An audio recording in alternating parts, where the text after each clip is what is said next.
Well, clearly something stinks because the EPA is not just going after polluters. Now they're going after paychecks. Like, oh, I don't know, yours. Coal CEO Bob Murray told America to wake up when it comes to the Environmental Protection Agency. It is a higher plan to get government control over the electric power system in this country. I grew up poor, and people on fixed incomes and people who are poor, the poverty-stricken people are going to be hurt the worst, had better be scared to death about what Mr. Obama and his EPA are doing. You know, I got a lot of emails saying, oh, Neil, why did you feature that guy? He's just a nut. There's no truth to what he says. But now look at what the EPA is doing. The agency claims it has the power to bypass the courts, garnish the paycheck of any American accused of breaking its rules. For example, you want to build a pond on your property and you think it's your property and that's okay. The EPA can come in there and fine you for doing so. One Texas gentleman found out the hard way to the tune of more than $70,000 in fines. He's still fighting, but right now he's still losing. Competitive Enterprise Institute's Chris Horner says it is out of control. So this guy, Murray, wasn't too far off, was he? No, well, remember, this is an agency that not only declares that a wetland need not be wet before they fine you $75,000 along the way, possibly breaking you along the way even if they end up losing, but they're implementing regulations without having quit en masse that their boss vowed was designed to bankrupt, his word, an industry he didn't like. So I don't know why now, of all times, we should say that's fine if this, of all agencies, wants to further crowd out the judiciary. They already claim to be crowding out the CIA, and we know that they've got IRS envy, destroying correspondence wholesale.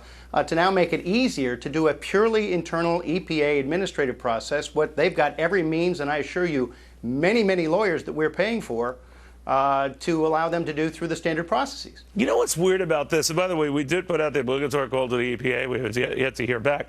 But what's odd, because when I think of agencies that scare folks, the IRS obviously comes to mind, those big old letters with the all-cap letters, that could be scary. The NSA, almost anything and everything they do kind of scares you. But the EPA wouldn't immediately come to mind. And a year ago, if you were to tell me, oh, the EPA is something, but I know rules and regulations, but I thought they spent an inordinate amount of time with the spotted owl or something like that. I would have had no idea that they have the power to garnish your wages or to claim you're in violation of something right up front, drag you out, fine you, and even if you're later proven right, you're broke. Right. It was a regulatory agency that was created through a reorganization plan and executive action by the great Richard Nixon, among his other stunning achievements, that has become this blob that's eating the economy with armed agents, hordes of lawyers. And even though we can joke, and I know you were, about the spotted owl, they are destroying people's lives over, for example, a spotted owl, or something they'll claim is if you move dirt, you're increasing the salt content in streams. But Chris, they can change the rules just on your livestock. Yeah, I'm sorry, but they can change the rules on your property if, for example, you weren't on wetlands or there was nothing unusual about your property, and then they come to discover, oh, wait a minute, we were wrong. There is something unusual on your property. There's a particular butterfly that nests in a nearby tree or what have you. I'm being a little overdramatic to make the point. They can, after the fact, come in, and that's what's scary here. And then if you ignore their warnings, they can start garnishing your wages. And I find that a little scary. It's one thing if the IRS contacts my boss and says start garnishing Cavuto's wages. It's another thing when the EPA says, you know, while you're at it, we want a piece of it too.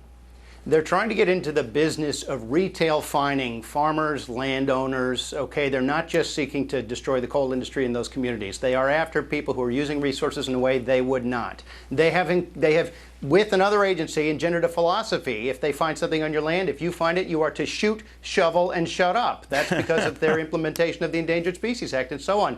Very perverse outcomes, many of them intentional. Remember, they are a largely self-selecting universe of people who are, this is their way of changing the earth. I have a lot of great, or society, I have a lot of great sources at EPA who provide me wonderful information and grist for our numerous lawsuits against them, but there are also a lot of very committed people who agree with the president when he says he wants to bankrupt industries they've decided they don't like. It's the last agency. It's like giving the Veterans Administration power over your life and death. but much more cartoonishly grotesque in the bad judgment given the record they've demonstrated. And yet now, of all times, they think they need the ability to do this easier. They're not saying they didn't have the ability or the means. They want to make it easier to do it purely internally. This is wrong. It's intimidating, too, without checking with the courts, to automatically start taking money from you, and then with or without settling it later. Chris, thank you, I think. Thank you. Chris Horner.